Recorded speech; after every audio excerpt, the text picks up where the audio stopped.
Picture this. You're sitting at your computer, credit card in hand. You're totally ready to book that long-awaited trip to the Amalfi Coast, or, I don't know, maybe a quiet cultural retreat in Kyoto. But what actually pushes you to click confirm? It's not just the destination itself. It's the words, the images. It's really the invisible hands of carefully crafted text that are guiding your every single choice. So what actually makes you book that flight? I want you to really ask yourself, what are the hidden mechanics of persuasion and information that truly drive our travel decisions? Well, in this explainer, we're going to unpack the exact types of texts that the massive global tourism industry uses to capture our imaginations and ultimately keep us informed. To do this, we're looking through the academic framework of specialized translation. Our main objectives here are to understand the fundamentals of translation in the specific industry, learn how to apply the right terminology, and figure out exactly how experts ensure quality and consistency when they're translating these really powerful texts across totally different languages and cultures. Okay, let's dive into this. Here is our roadmap for today. 1. Translating the travel experience. 2. Selling the dream through promotions. 3. The digital tourism shift. 4. Guiding the way. And 5. The translator's ultimate challenge. Section 2. Selling the dream, promotions. You know when you see an ad for a tropical resort that just makes you want to pack your bags right then and there? Well, you're experiencing a promotional text that's entirely designed to drive immediate action. And make no mistake, these aren't just mere advertisements. Dan and Macy actually describe them as the soul of tourism business. Just think about that for a second. Without them, the industry literally has no voice, no lore, and honestly, no way to connect with the dreams of potential travelers. So how exactly do these texts persuade us? Well, they hit us with concise, really clear messaging using highly persuasive language, mostly because our attention spans are notoriously short these days. They leverage amazingly attractive visuals and absolutely always include a call to action, something like book now. Plus, they're hyper-targeted to a specific audience, and they always highlight a unique selling proposition. Now, adapting all these rapid-fire tools across diverse cultures without losing that core sell, that is a monumental task for any translator. A really classic example of this is the traditional travel brochure.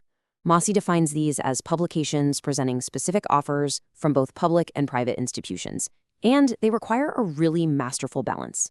You need incredible visual appeal, combined with concise, informative text, all neatly organized, with headers and bullet points so the potential tourists can just kind of digest the dream quickly. Section 3. The digital tourism shift. Of course, as we all know, the world doesn't exactly run on printed paper anymore. Today, the web is your primary information hub. The visibility of modern tourism marketing is almost entirely dominated by SEO-crafted websites that basically act as the digital front door for destinations. It's fueled by super engaging social media posts full of stories and live updates, not to mention targeted email campaigns showcasing new, customized offers right to your inbox. And this brilliantly illustrates one of the most powerful modern promotional tools we have right now: videos and virtual tours. They utilize this incredibly engaging format that combines visuals, sound, and storytelling to create a truly immersive experience. It's no longer just reading about a place, it's practically walking through it. I mean, it makes you want to click book while you're literally still sitting on your couch in sweatpants. And, just like a classic brochure, it always ends with a strong call to action. Now, we need to draw a stark contrast here. On one side of the spectrum, we have promotional texts, which, as we've seen, are all about persuasion, emotion, and getting you to take action. But on the exact opposite side, we have informative texts, and these are completely different beasts. Their primary goal isn't to sell you a dream. It's to provide strictly accurate, objective, and factual information. Section 4. Guiding the way. Information. Because once you've actually booked that trip and the whole selling phase is over, you need texts that ground you in reality. These are the absolutely crucial texts that educate you, guide you around a new city, and, most importantly, keep you safe during your actual travels.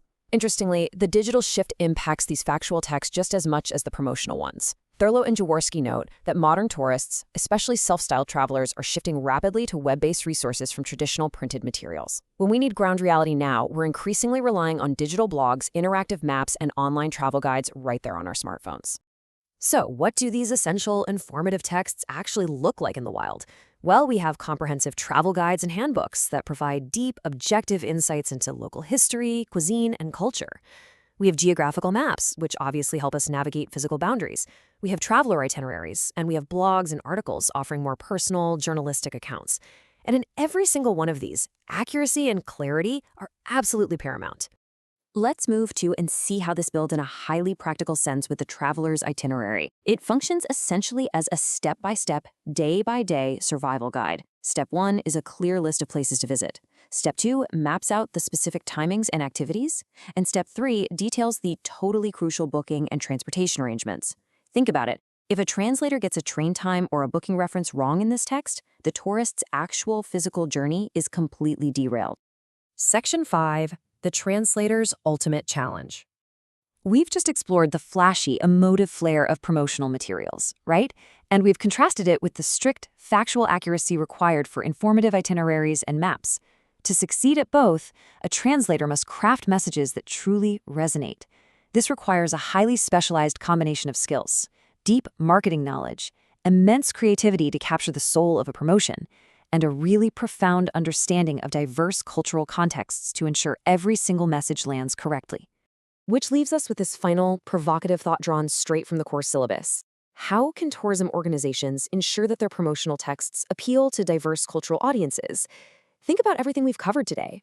How do you adapt that invisible hand of persuasion to effectively guide someone from a completely different cultural background, all while maintaining complete accuracy? It's kind of a fascinating puzzle.